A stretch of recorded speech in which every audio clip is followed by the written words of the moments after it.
Hola, ¿me escuchan bien?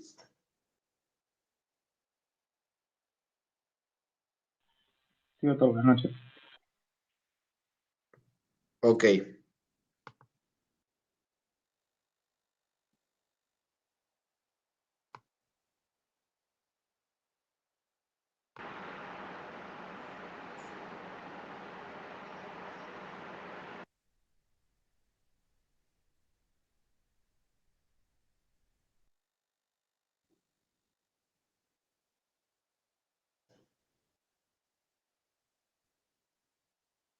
¿Dónde está?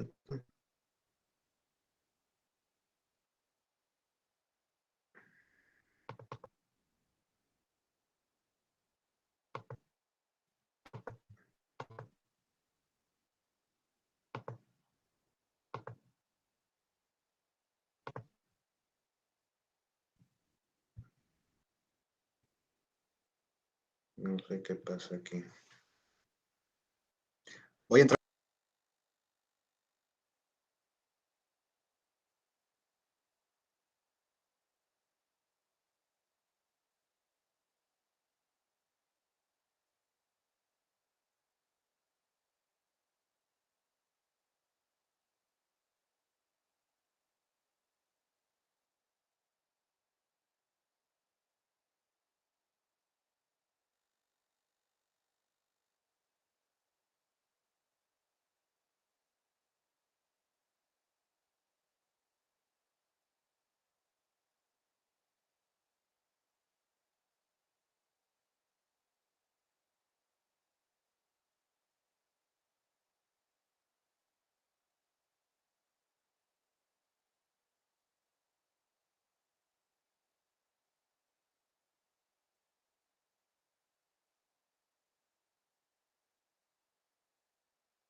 Así se ve su presentación, pero parece que tiene su micrófono apagado, por eso no se muestra.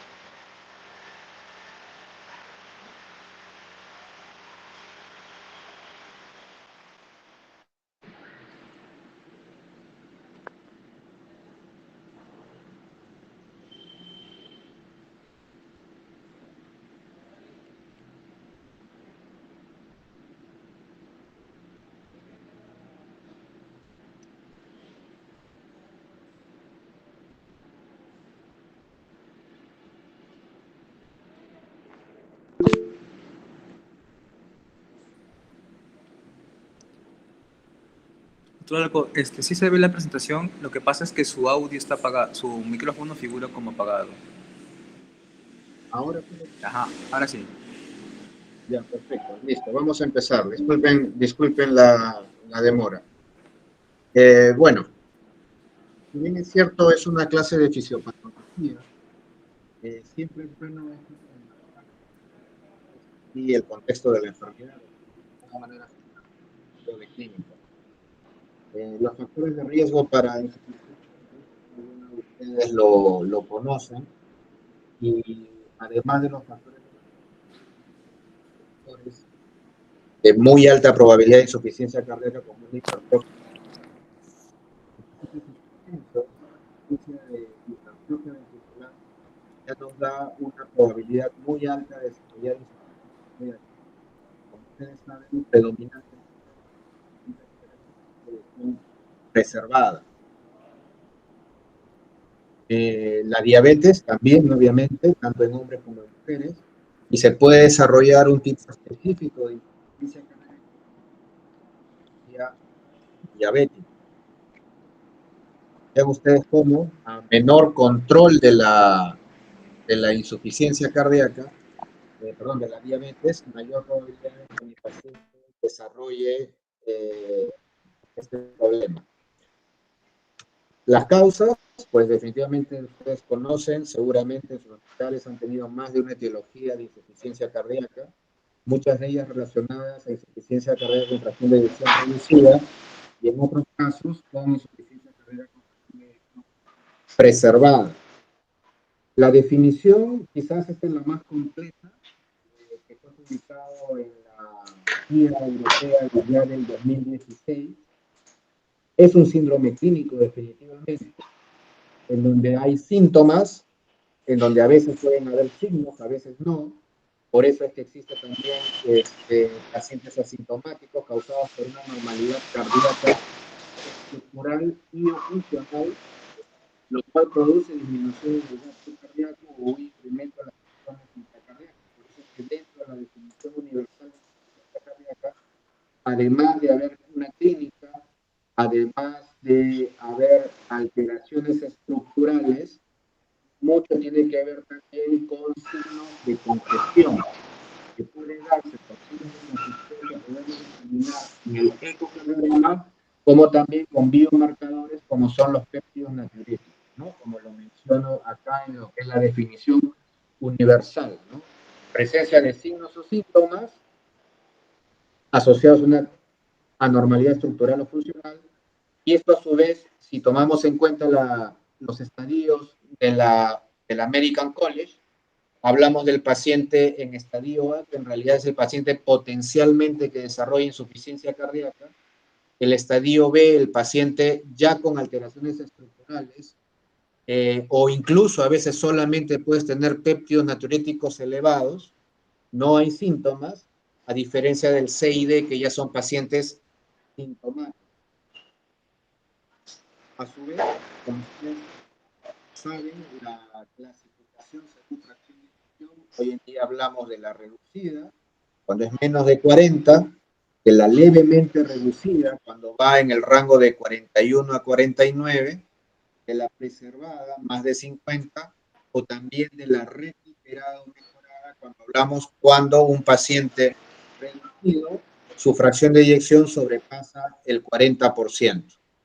Como ustedes ven, este es un típico paciente con fracción de eyección reducida, es un paciente con una radiografía con un índice cardíaco elevado, y si hacemos un ecocardiograma, pues tenemos un paciente con una fracción de eyección disminuida.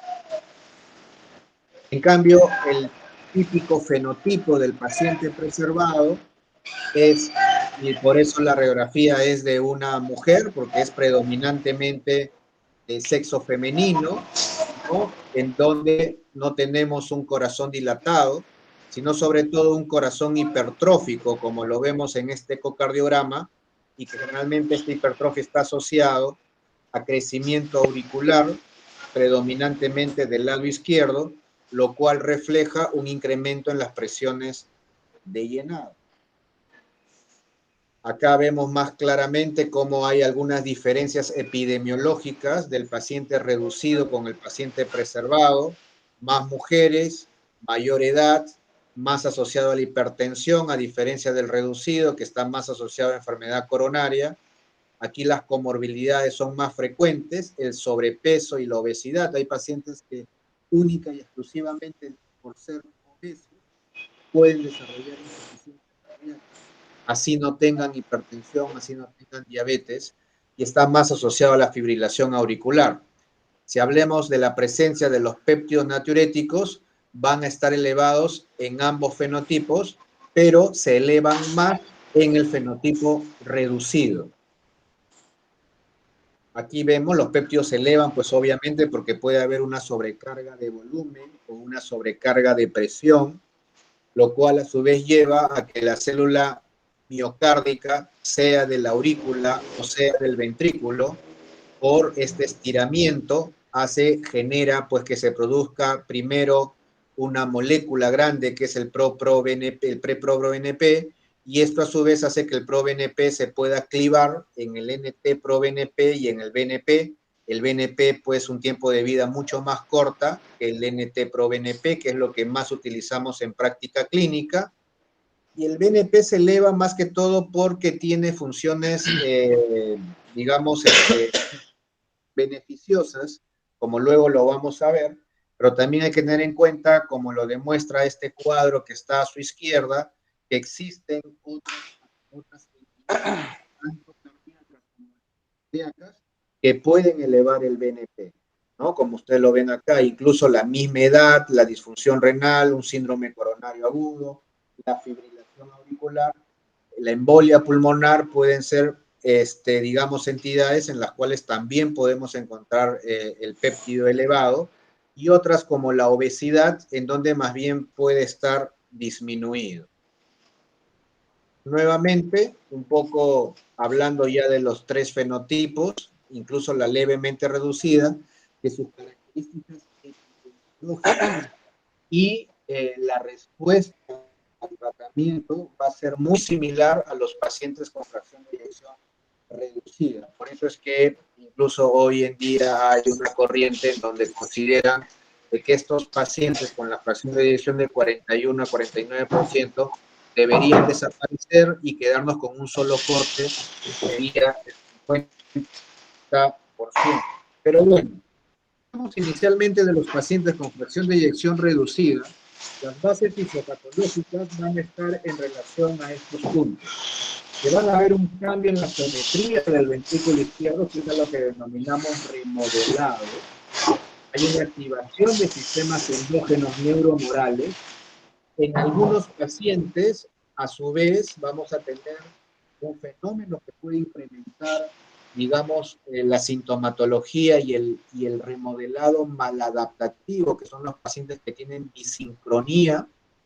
Vamos a tener disfunción endotelial, una alteración de la disponibilidad del óxido nítrico, un incremento del estrés oxidativo, ¿no? Como ustedes lo ven acá desde un punto de vista celular, la agresión hemodinámica, que puede ser una sobrecarga de presión, una sobrecarga de volumen, puede llevar a alteración en la fibra miocárdica. Obviamente, si hablamos de infarto, va a haber necrosis y muerte celular, pero en el caso de la sobrecarga de volumen o de presión, lo que me va a llevar, pues, va a ser inicialmente a mecanismos compensatorios. ¿Cuál es el primer mecanismo compensatorio que se da ante una sobrecarga de volumen o de presión? Es el mecanismo de Frank-Starling, ¿no? ¿Para qué? Para tratar de mantener un adecuado volumen eyectivo y no caiga el gasto cardíaco, ¿no? Pero en algún momento esta fibra miocárdica puede fallar, ¿no? Va a haber un límite a esto y me va a llevar pues a un déficit de oxígeno, a una disminución del gasto cardíaco.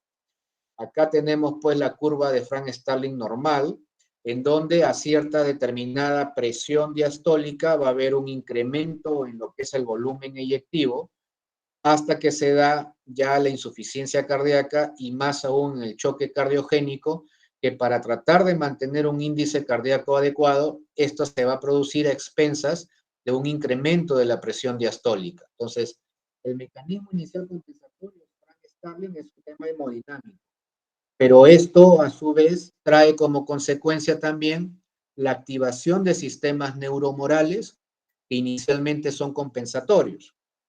Esta es la conocida curva de volumen y presión que en el paciente con insuficiencia cardíaca se va a ver desplazada. En el caso del paciente con insuficiencia cardíaca sistólica, la curva se desplaza sobre todo a la izquierda, porque ahí esta dilatación lleva a un incremento de los volúmenes diastólicos y a su vez paralelamente a un incremento de las presiones de llenado. En la insuficiencia cardíaca preservada, que antes se le denominaba diastólica, por eso lo antiguo de este slide, pero que no pierde vigencia, no hay tanto incremento del volumen, más bien tenemos una cavidad más pequeña por la hipertrofia, pero hay igualmente un incremento en las presiones de llenado. Como ya hemos mencionado, desde hace 35 años, el modelo que se ha impuesto en cuanto a la explicación de la fisiopatología en insuficiencia cardíaca, predominantemente con fracción de eyección reducida, es el modelo neuromoral debido al reconocimiento de que existen ciertas neurohormonas o hormonas que se activan y se incrementan y que por tanto explica de alguna manera la fisiopatología y por tanto sus objetivos terapéuticos en el tratamiento farmacológico.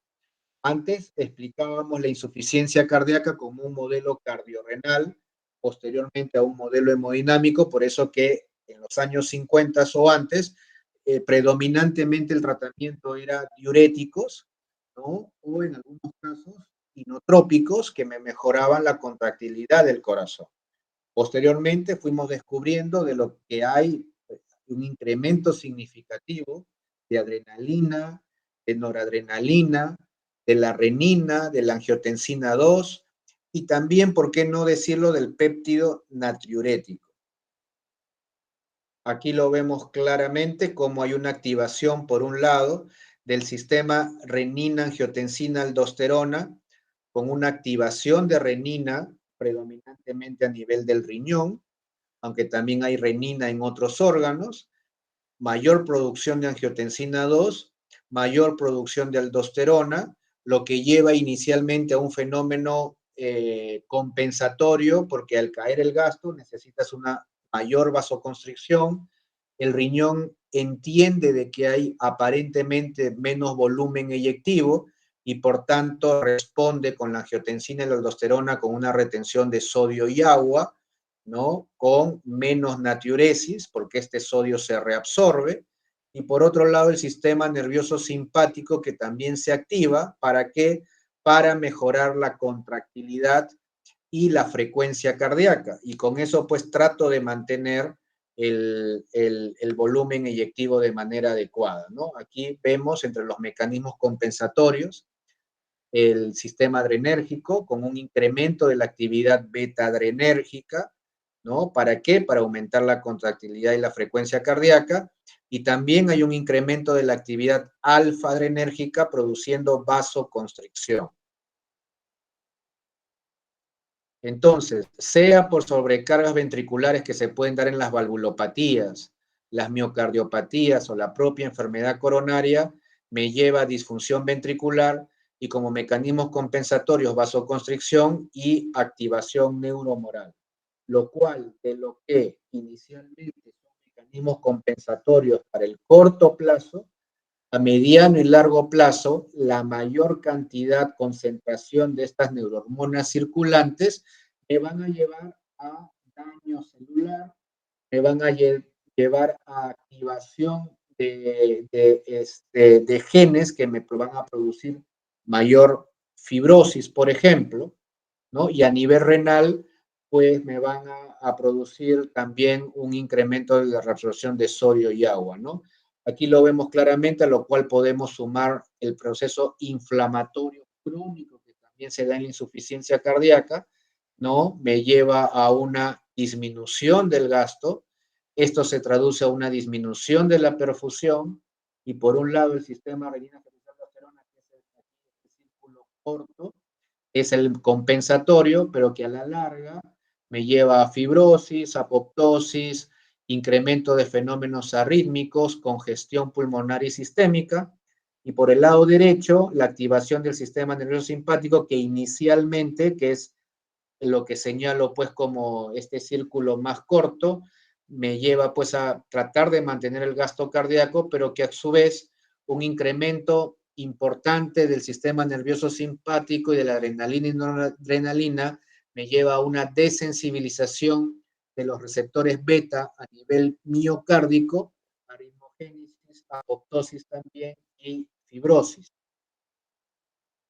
Entonces, por ejemplo, este es el modelo que se da en el caso del infarto, donde un infarto inicial me puede llevar a expansión del infarto y a este remodelado, en el cual el corazón va perdiendo también esta forma cónica a tener una forma esferoidal.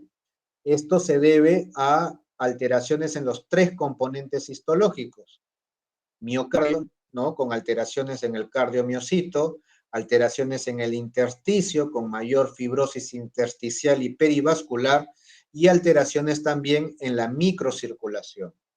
Esto es sumamente importante porque no hay target terapéutico o fármaco que no haya demostrado disminución de la mortalidad, que no haya impactado de manera positiva en el remodelado.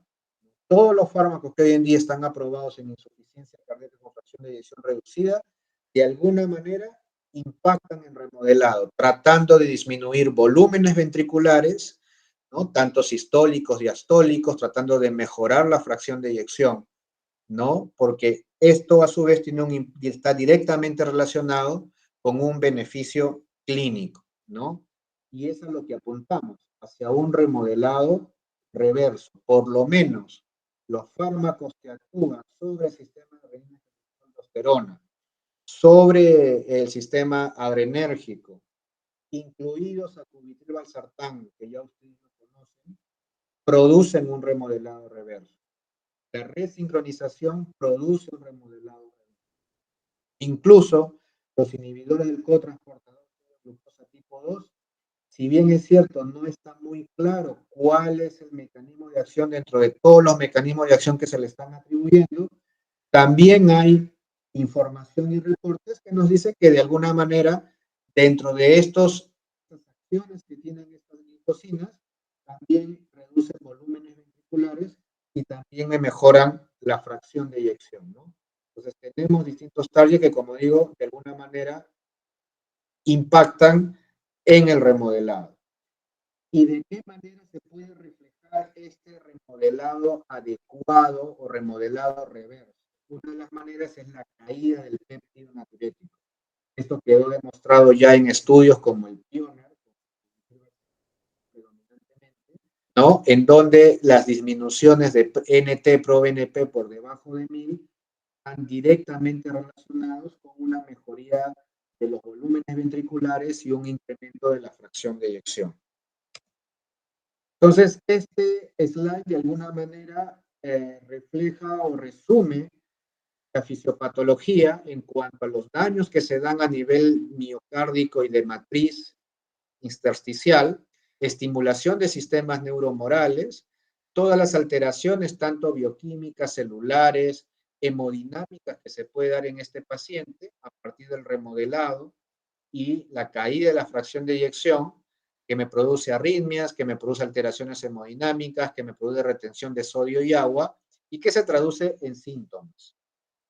Pero bueno, de lo que hasta el año 2014 más o menos era en los targets para, de alguna manera, impactar sobre el sistema nervioso simpático y sistema renina-angiotensina-aldosterona y estos efectos deleterios que producíamos, no es sino hasta el 2014 con la aparición de sacubitril valsartán, que es en donde tratamos de mejorar la disponibilidad de los péptidos natriúrticos que se encuentran, si bien es cierto, están aumentados en insuficiencia cardíaca, como en uno de los slides que les presenté, su disponibilidad y su acción como mecanismo de alguna manera compensatorio a estos fármacos, a estos sistemas, deleterios, no es la adecuada. Entonces, por eso es que hablamos de un desbalance neuromoral. Y por tanto, ¿por qué? Porque si bien es cierto, se produce más péptido natriúretico, es un péptido natriúretico de mala calidad, por decirlo de alguna manera, y que también se degrada en mayor proporción a partir de la neprilicina, que es la enzima que degrada los péptidos natriúrticos, y lo que trata de hacer el sacubitril es disminuir la degradación y que tengamos cada vez más péptido para que este pueda ser utilizado de manera adecuada. Aquí, como lo menciona esta gráfica, vamos a tener 3 receptores de péptidos natriúrticos, el tipo A y tipo B, que son por los cuales estos péptidos actúan y ejercen sus efectos beneficiosos vía un GMP cíclico, ¿no? Receptores vía GMP cíclico, y el péptido natriúrtico tipo C lo que hace es internalizar el péptido para su degradación. La neprilicina es una hormona, una enzima, que degrada péptidos natriúrticos y otros péptidos, ¿no? Y por tanto, sacubitril/valsartán lo que hace por un lado es actuar bloqueando el receptor de angiotensina 2 y por otra parte inhibiendo la neprilicina para que tengamos más péptidos que pueda actuar tanto sobre el receptor tipo C como sobre el receptor tipo A para producir vasodilatación y un incremento de la natriuresis y de la diuresis. A estos fenómenos, que de alguna manera que viene a ser pues el núcleo de lo que es hablar de sistemas neuromorales, con la aparición y utilización de las glifosinas, hace de que otros eventos o fenómenos o procesos que se dan dentro de la insuficiencia cardíaca cada vez empiecen a tomar más valor, como es la inflamación crónica que se produce, como es la alteración en lo que puede ser la utilización de sustancias que normalmente para la producción de energía en el mismo miocito. Como sabemos, un miocito de qué se alimenta, por decirlo de alguna manera, de qué produce sus ATPs. Se produce tanto de la glucosa, de los ácidos grasos y además de los cuerpos cetónicos, que en el contexto de un corazón insuficiente o un miocardio en insuficiencia cardíaca, se necesitan vías energéticas más eficientes, no se necesita tanto de la glucosa. Y ahí los cuerpos cetónicos son importantes y están disminuidos, y los ISGLT2 lo que hacen es mejorar la eficiencia energética de estos fármacos. Entonces, otros procesos que de alguna manera eran vistos y que no eran tal vez terapéuticos, con las glifosinas, de alguna manera,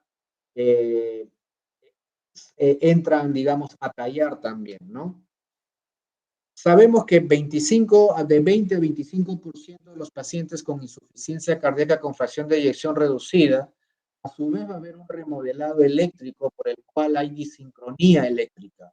Una disincronía eléctrica que se traduce a su vez en disincronía mecánica, por la cual a veces sea en una misma pared, incluso los segmentos basales no se contraen con los segmentos más apicales, o una pared lateral no se contrae al mismo tiempo de una pared septal, o la contracción aurículo-ventricular también se puede ver asociada. ¿En quiénes encontramos más predominantemente la sincronía o disincronía? En aquellos pacientes que tienen bloqueo completo de rama izquierda. Esa disincronía, sea aurículo-ventricular o interventricular, produce pues una incoordinación en la contracción, produce una disminución del 20% del gasto cardíaco, me puede incrementar el estrés de pared, el aumento del volumen de fin de sístole, un retraso de la relajación, un incremento de la insuficiencia mitral. Y obviamente si yo mejoro esta disincronía, voy a mejorar todos estos puntos que acabo de mencionar. Por eso es que el tratamiento, como en cualquier enfermedad, está encaminada en mejorar esas vías fisiopatológicas que me llevan a la enfermedad. bloquear angiotensina 2, sea con un YEC o con un ARA, bloquear la noradrenalina con beta bloqueantes, bloquear la producción de aldosterona o por lo menos su acción a nivel del receptor, y para eso utilizo pues antagonistas del receptor mineralocorticoide, como puede ser la espironolactona, como puede ser el plerenone, y como puede ser hoy en día recién, digamos, ya comercializada en nuestro país, que ya tenemos también un tercer antialdosterónico. Sacubitril/valsartán, como ustedes saben, actúa por un lado mejorando la disponibilidad de péptidos natriuréticos, y tiene el valsartán para cumplir las acciones que ya todos conocemos de los receptores de la angiotensina 2. El estudio Paradigm en el 2014 es el que nos da el sustento en ensayo clínico para su utilización y la disminución de puntos duros. DAPA-HF y Empero Reduced, publicados en 2019 y 2020, son los que nos dan el sustento para la utilización de las glifosinas, tanto empaglifosina como dapaglifosina, que son las dos únicas que tenemos aprobadas para el manejo de los pacientes con insuficiencia cardíaca. Pero, como mencioné, se postulan otros mecanismos de acción, mejorando la eficiencia energética, disminuyendo la inflamación, disminuyendo el estrés oxidativo, aumentando la producción de eritropoyetina y, por tanto, del hematocrito y de la hemoglobina, producir descongestión, sobre todo una descongestión intersticial o tisular, a diferencia de los diuréticos de ASA, que lo que producen sobre todo es una disminución del volumen intravascular, que, como ustedes saben, esto a su vez me puede llevar a una mayor activación del sistema renina-angiotensina-aldosterona. Pero los pacientes con insuficiencia cardíaca, a su vez, pues, pueden también, a pesar de todo el tratamiento farmacológico que le brindamos a nuestros pacientes, pueden a su vez también tener una progresión de la enfermedad con falla de bomba y llevar a estadios más avanzados, en donde definitivamente ya el tratamiento farmacológico no va a tener el mismo impacto, en donde los sistemas neuromorales, digamos, de alguna manera su bloqueo ya no va a ser suficiente, y sobre todo a lo que tenemos que ir es a tratamientos donde sobre todo mejoren la hemodinámica del paciente, ¿no? Y para mejorar sintomatología, ¿no? Hasta el punto final, en donde sobre todo lo que tenemos que hacer ya es un trasplante, porque de alguna manera no va a ayudar el arsenal terapéutico con el cual podemos contar, ¿no? Y aquí es lo que vemos, cómo va progresando la insuficiencia cardíaca, y entonces pues lo que de alguna manera uno puede mantener un adecuado gasto cardíaco, un adecuado volumen, si bien es cierto a expensas de un incremento de las presiones de llenado. Ya en los pacientes más avanzados, cuando pasamos al estadio D, tenemos claramente una disminución progresiva del gasto cardíaco con incremento de las presiones de llenado, y entonces el tratamiento va a ser netamente hemodinámico. La resincronización, como lo mencionamos, pues me va a llevar a una disminución de la insuficiencia mitral en muchos de los pacientes, a una mejoría del remodelado con una disminución de los volúmenes ventriculares, ¿no? Y esto es a lo que denominamos pues el remodelado reverso.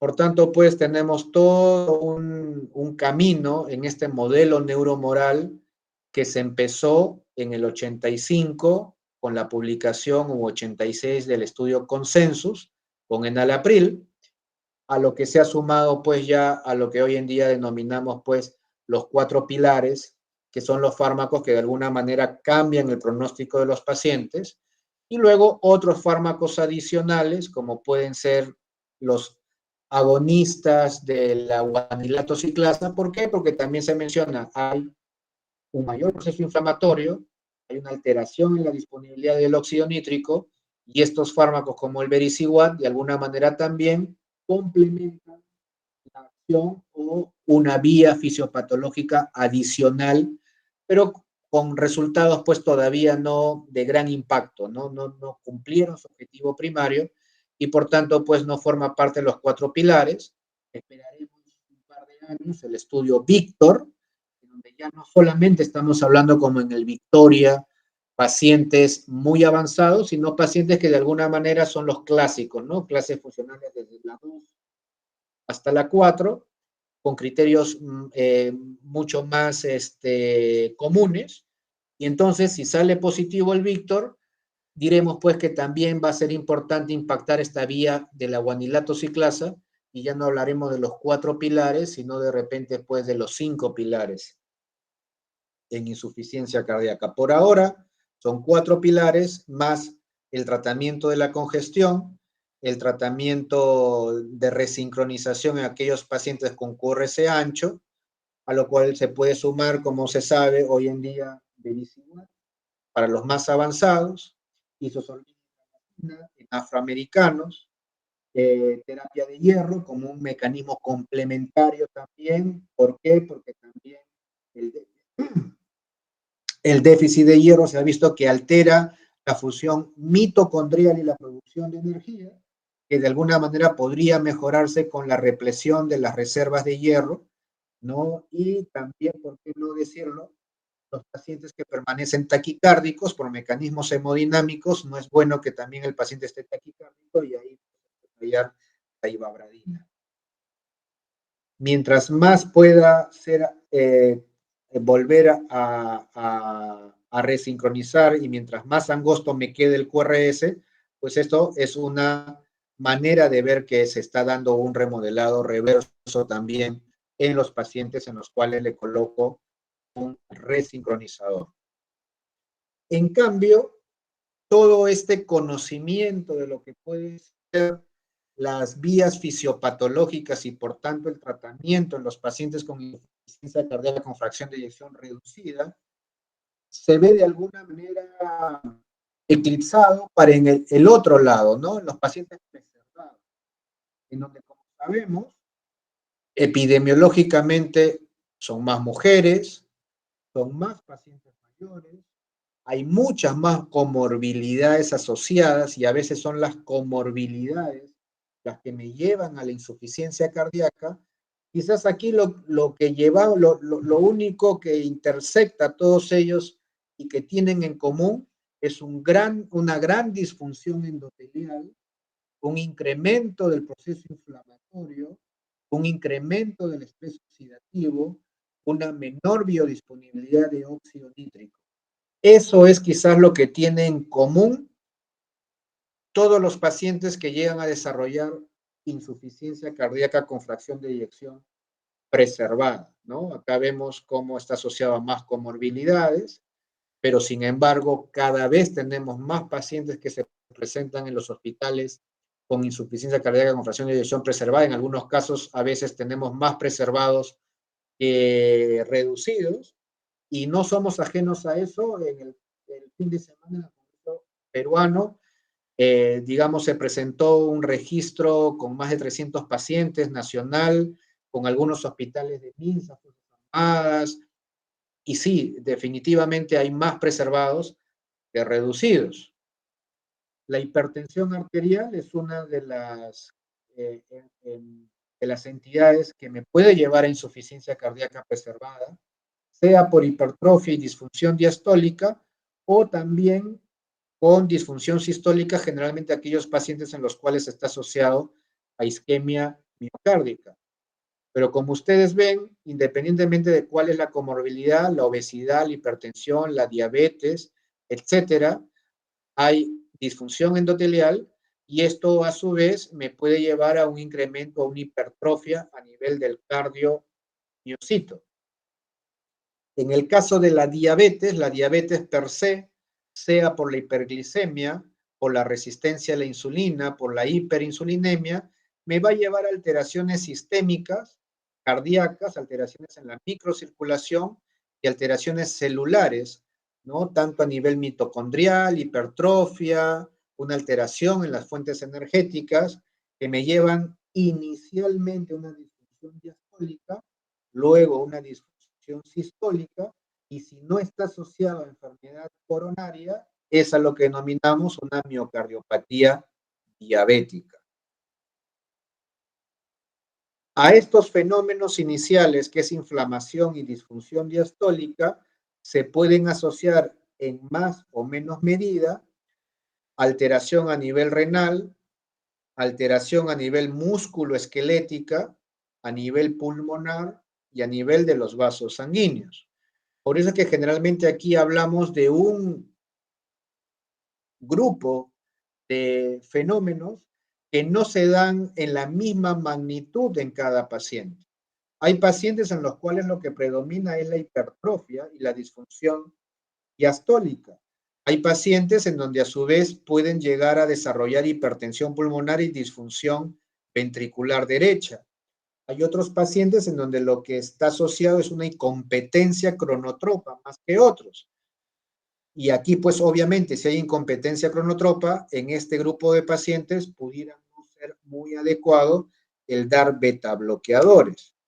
Por eso es que generalmente se habla que en la insuficiencia cardíaca preservada, a su vez, podemos encontrar distintos fenotipos y probablemente pueden haber fármacos que pueden ir mejor en un fenotipo que en otros. Quizás aquí los inhibidores SGLT2 son los únicos un poco que se escapan de esto y que podrían beneficiar a los distintos fenotipos. Pero si, por ejemplo, tenemos el paciente en el fenotipo 2 cardiometabólico, en donde hay hipertensión, en donde hay diabetes, en donde hay obesidad y un gran fenómeno inflamatorio, adicionalmente el dar un YECA, el dar un ARA, el dar incluso si son mujeres acobitil-valsartán, podría beneficiarlos clínicamente, pero no tanto, por ejemplo, en el paciente que desarrolla falla derecha e hipertensión pulmonar, que quizás son los que más huérfanos quedan en cuanto a terapias aprobadas. Aquí lo vemos, pues, ¿no? Esto de alguna manera me traduce a su vez dividiéndolo según estos fenotipos y por eso hay signos de interrogación en algunos casos, ¿no? El fenotipo 3 son los pacientes que a su vez tienen solamente fibrilación auricular y el tratamiento estaría más abocado al tratamiento de la fibrilación auricular.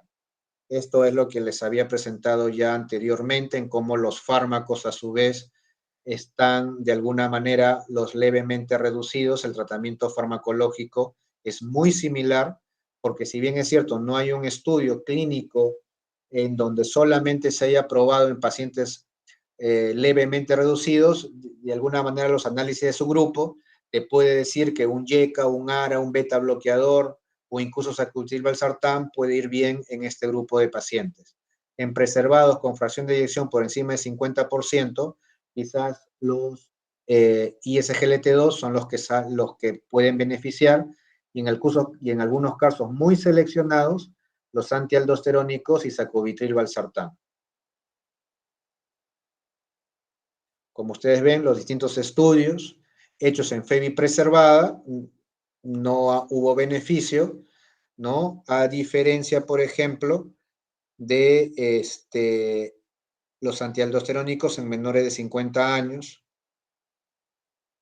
hasta que salieron el Emperor Preserve y el estudio de Liver, uno con empaglifosina, otro con dapaglifosina, sobre todo, como digo, en este fenotipo más metabólico, porque como ustedes ven, 90% de pacientes diabéticos, mitad de pacientes, hipertensos, la mitad de ellos diabéticos, 50% con fibrilación auricular, no hubieron pacientes con falla derecha, con hipertensión pulmonar, ¿no? Y aquí sí hubo un beneficio de estos fármacos. Por eso la base del tratamiento serían los IGLT2, los diuréticos, aunque por ahora tienen una indicación 2A, ¿no? Y luego, en población más seleccionada, la sacubitril/valsartán, la espironolactona o los beta bloqueadores si es que hay mucha frecuencia cardíaca elevada.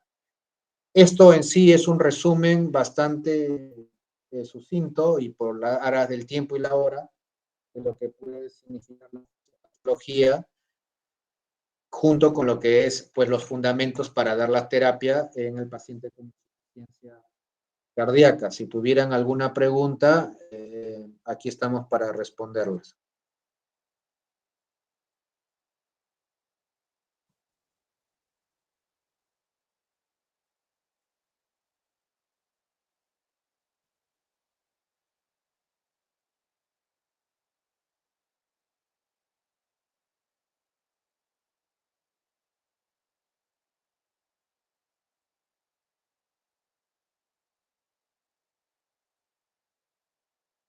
De todas maneras, a través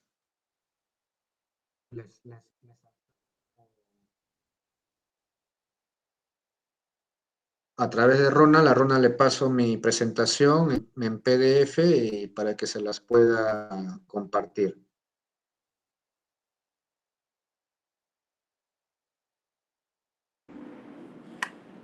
Muchas gracias, doctor.